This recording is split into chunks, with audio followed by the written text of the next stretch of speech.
Brenda, we're here at the Jagoo Plantation in Southmost, Texas. Behind me is the burnt out ruins of the old plantation house. This was once a 640-acre plantation that was developed by a French immigrant, Celestine Jagoo, in the period of about 1872.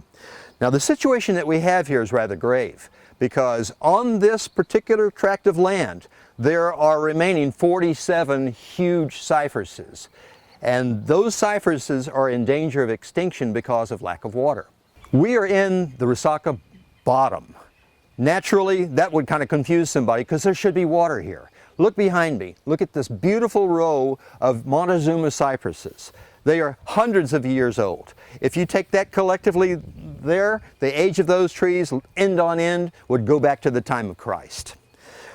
The water was taken out of this waterway about 8 years intermittently in order to do some repairs and whatever, but it has been late at being returned. That's why these trees are dying. We have 12 casualties of these trees. It is of utmost importance that we get attention to this particular project and get water back into this Resaca before we have any more casualties. This stand of Montezuma cypress is the only remaining stand of cypresses in the continental United States.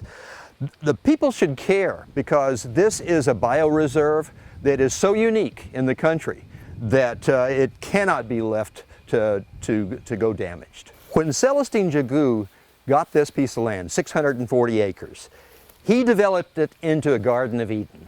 He is the father of South Texas agriculture because he used this particular property as a test site for growing whatever vegetables or crops that his mind could come up with. It was a virtual paradise in his day. If you can imagine 18,000 banana plants, sugarcane, olives, cork trees, wine grapes, all of that was here. Behind me you see an excellent example of how Celestine Jagoo built up this plantation. This bridge was built in 1893 by him. Not only was it built, it was designed by him, one can tell, because it is almost a dead copy for a bridge that is in Paris right behind Notre Dame Cathedral called Le Pont Neuf. So can you imagine how this Frenchman put his inflection upon the land? It was truly a paradise. It's artifacts like these, the bridge, the cypresses, the sable palms, that are so important to our community. For Local 23 News, I'm Eugene Fernandez.